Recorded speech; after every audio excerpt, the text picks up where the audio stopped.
ऐसा ज्याचा नेम तो देव परमा पूज्य जगी. नाथ महाराज सांगतात की माणसाच्या ठिकाणी नेम आहे पण पशु पक्ष्याच्या ठिकाणी नेम नाही. पशुला पापही नाही आणि पुण्यही नाही. माणसाच्या ठिकाणी नेम आहे पण माणूस ते नेम करीत नाही.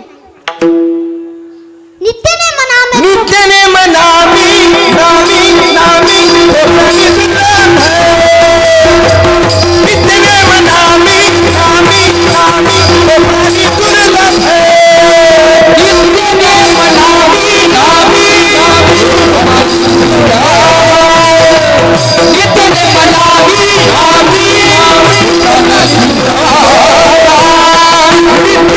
नामी नामी नामी प्राणी दुर्लभ है. नित्य नेम नामी नामी नामी प्राणी दुर्लभ है. नित्य नेम नामी नामी नामी नित्य नेम नामी नामी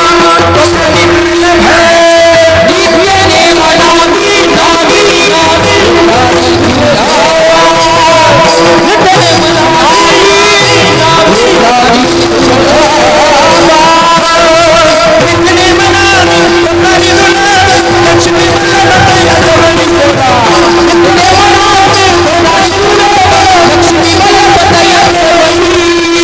नेम नामी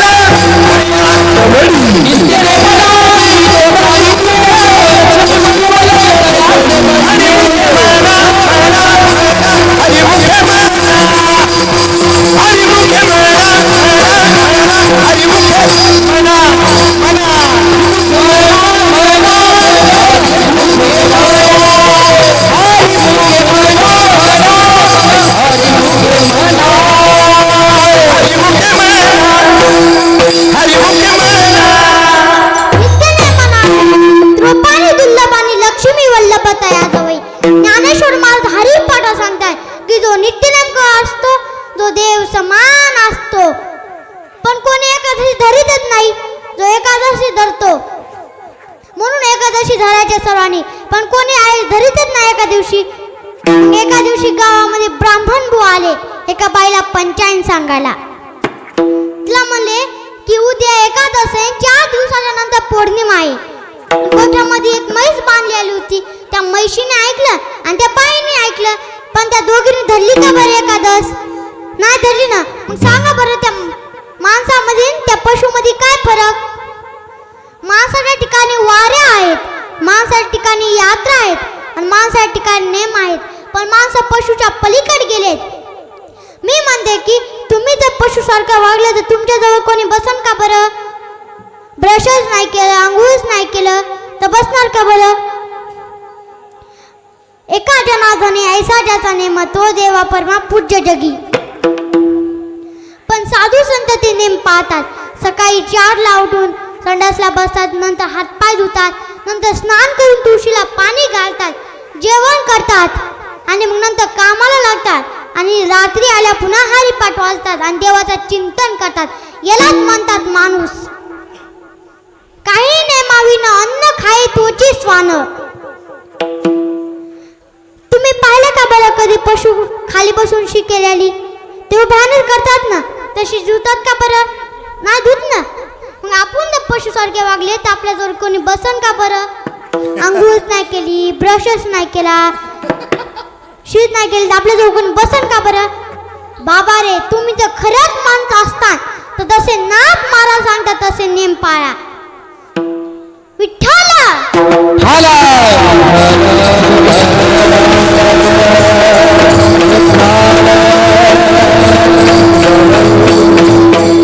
आणि आज ज्यांनी माझं कीर्तन ऐकले त्यांनी घरी गेल्या तुळशीची माळ घालाव्या आणि गोपीचंदन टिया जरूर लावाव्या आणि दरवर्षी पंढरीच्या वारीला जावा. तिथं भगवंत तुम्हाला सुख देईन. म्हणून आपला हिताची लोभे मग तोही भक्त झोंबे. परिमेची करी वल्लभे आणि ऐसाने आणि ऐकू. एकदा वेतावेगास नारद श्रीराम पेपूर्णा भेटण्याकरता अयोध्यात गेला. प्रभूंनी त्यांचं स्वागत केलं, पूजा वगैरे झाली. मग नंतर गप्पा टप्पा चालू होत्या. नंतर मग नारदानी प्रभूला विचारलं, प्रभू तुमच्याकडे भक्ताची यादी आहे का बरं? प्रभू म्हणले हो. मग नारद म्हणला, प्रभू मला दाखवा बरं. मग प्रभूने त्याला भक्ताची यादी दिली. त्याने त्या भक्ताचं यादीचं पहिलं पान काढलं होतं त्याच्यामध्ये नारदाचं नाव होतं.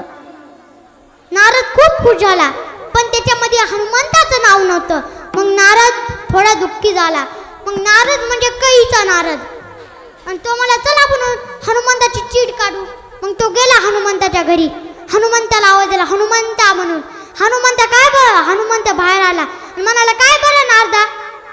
मग नारद म्हणला की तू इतकी प्रभूची सेवा काऊन करतो. मग नंतर हनुमंत म्हणाला का बरं. मग तो म्हणाला की भक्ताच्या यादीमध्ये तर तुझं नावच नाही, पहिल्या नंबराचं माझंच नाव आहे.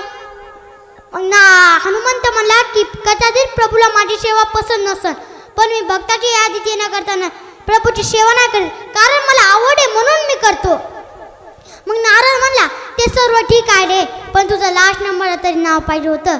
मग नंतर हनुमंत म्हणला की कदाचित प्रभूने तुला दुसरी यादी दिली असेल भक्ताची, पहिली यादी तर प्रभूने कपाटामध्ये ठेवून दिलेली आहे.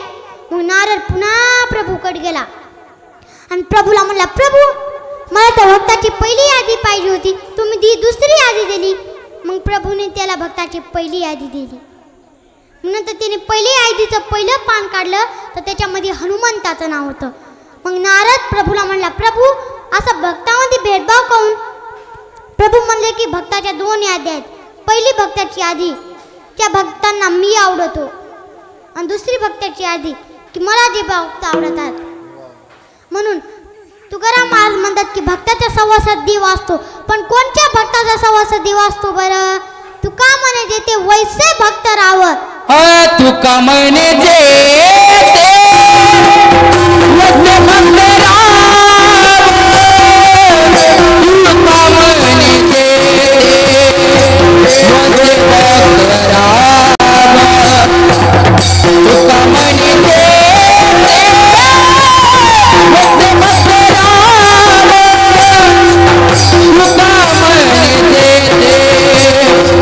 वैसे भक्त राहावं. तुका म्हणे जे वैसे भक्त राहावं. तुका म्हणे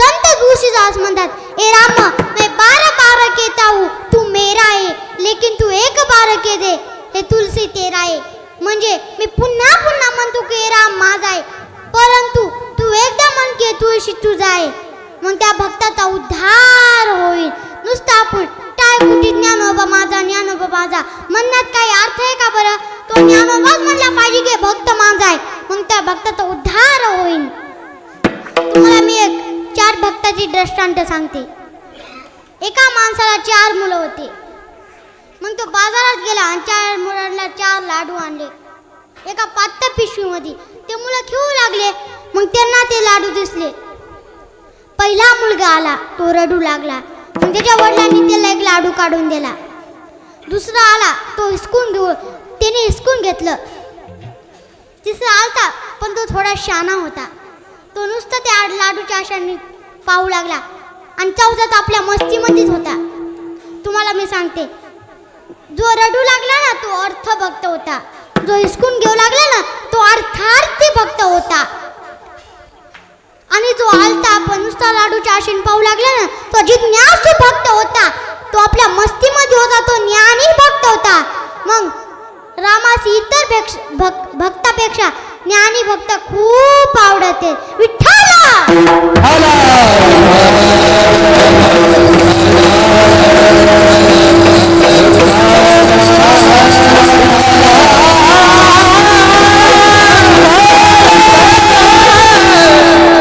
तुम्ही म्हणता की कीर्तनकारांनी कीर्तन सांगितलं पण जो केक पण नाही सांगितलं. पण मी अभंगाला धरून दुसरं काहीही बोलत नाही. परंतु तुम्ही नाराज होऊ नये म्हणून मी काही जोक सांगते. पण आता नाव पडले चॅप्टर ठरले तो नाव शांती नसलेले भांडण आणती. नाव गंगाधर आणि आंघोळ नाही महिनाभर. नाव निर्मला अंसाला घराला आला भुरा.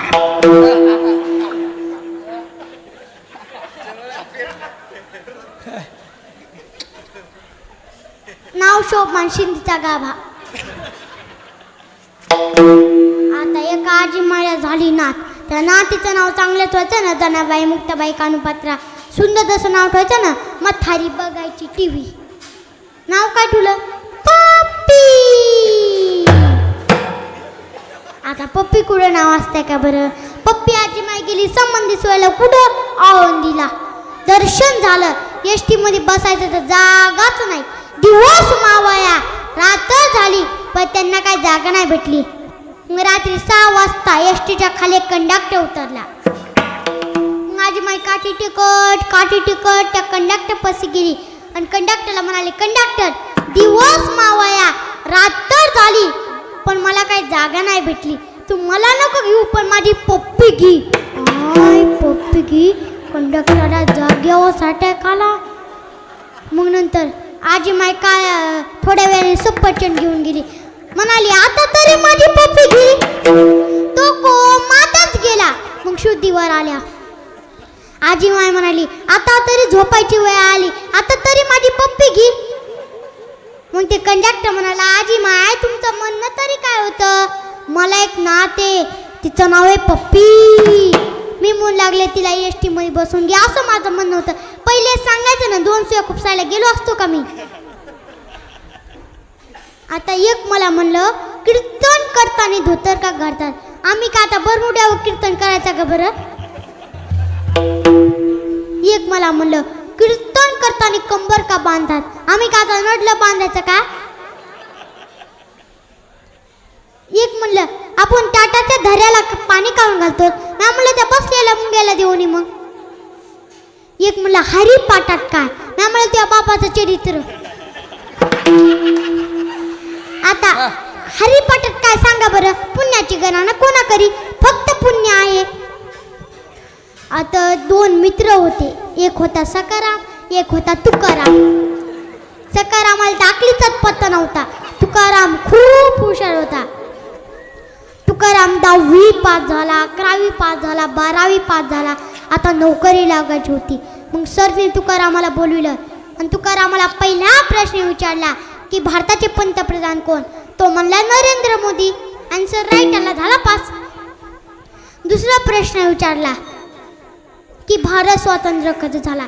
1942 पासून प्रयत्न चालू होता, 1947 ला झाला, पास झाला ते. तिसरा प्रश्न विचारला, आपण चंद्रावर राहू शकतो का? मग तो मला शास्त्रज्ञांनी शोध चालू लावला आहे. मग आता आली सकारामाची वारी. तुकारामने सगळे सकारामाला प्रश्न उत्तर सांगून दिले. मग सरने सकारामाला बोलविलं. सकारामला पहिला प्रश्न विचारला, तुझं नाव काय? तो मला नरेंद्र मोदी. सरने त्याला दुसरा प्रश्न विचारला की तुझा जन्म कधी झाला? 1942 पासून प्रयत्न चालू होता आणि 1947 ला झाला. सर म्हणले, पागल झालास का काय? तो म्हणला नाही, शास्त्रज्ञांनी शोध चालू लावला आहे. आता पोरं बिले हुशार निघालेत. एका मास्तरांनी एका मुलाला प्रश्न विचारला, कुले चॅप्टर दिसतो रे, सांग बरं तुला जन्म कधी झाला? तो म्हणला, सर माझा जन्म ना बुधवारी झाला. सर तुमचा जन्म कधी झाला? सर म्हणले की माझा जन्म तर रविवारी झाला. सर तुम्ही सर असून खोटं बोल नका. का रविवारी जन्म होतच नाही का? रविवारी तर सुट्टी असती. आता जन्माचा आणि सुट्टीचा फरक काय बरं सांगा बरं? सर म्हणले गपची बस, तुला बेल्टच काढून मारे. तो म्हणला मारू शकत नाही का? बेल्ट काढा तुमची पॅन्टच गळून जाईल.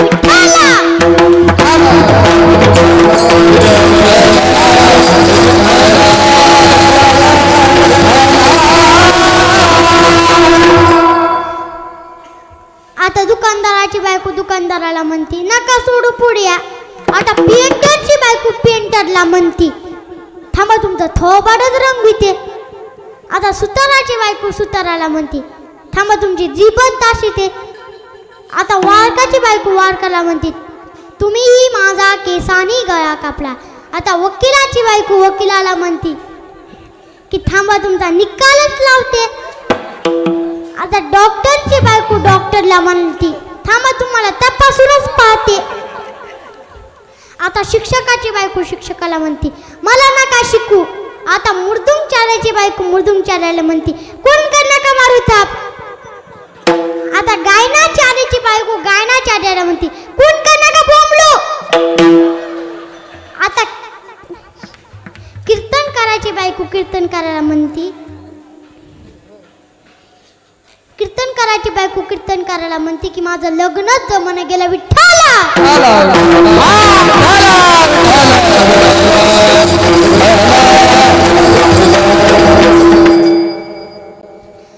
आता एका मुलीला बघायला आले पाहुणे. सून करू लागली चपात्या. म्हातारी म्हणली, जाय समोर बस, पाहुणे आले, मी करते चपात्या. मग नंतर सून बसली टीव्ही पुढे, सासू करायला चपात्या. इकडे टीव्ही मध्ये मालिका लागली की तुझ्यात माझा जीव गुंतला. आता जीव कुठं गुंतला? इकडं म्हातारी चपात्या करू बेजार. तिकडून किचन मधून आवाज आला की रागीर झाले. म्हणून हसलच पाहिजे. जे हसतात ते सज्जन असतात, जे हसतच नाहीत त्यांचं काहीतरी लफडा असता. विठ्ठला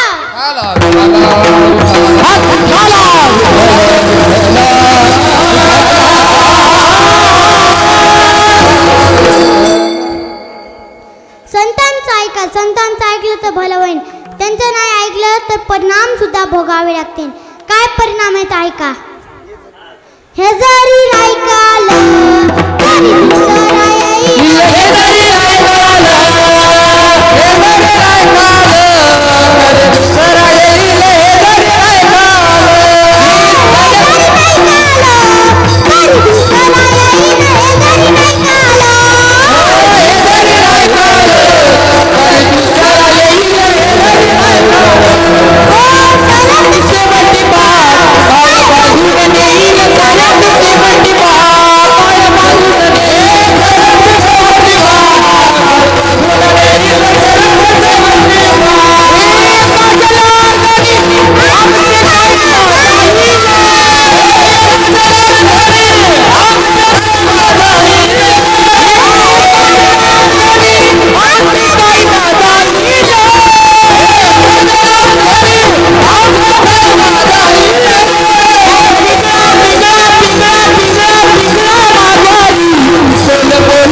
एका जनार्दनी ऐसा ज्याचा नेम तो देवा परमा पूज्य जगी.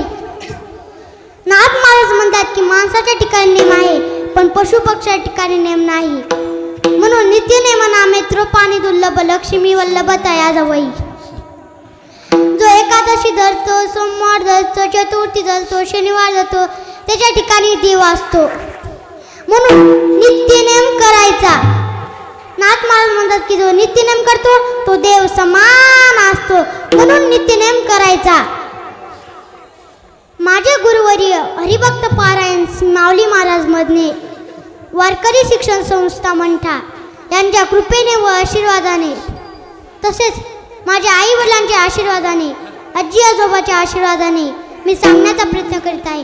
जे चांगले शब्द आहेत ते माझ्या गुरुचे शब्द आहेत, जे वाईट शब्द आहेत ते माझा वाणीचा दोष आहे. तसंच मी श्री संत जनार्दन महाराजांच्या चरणी ही सेवा झालेली अर्पण करून सेवेला पूर्ण विराम देते. ज्ञानेश्वर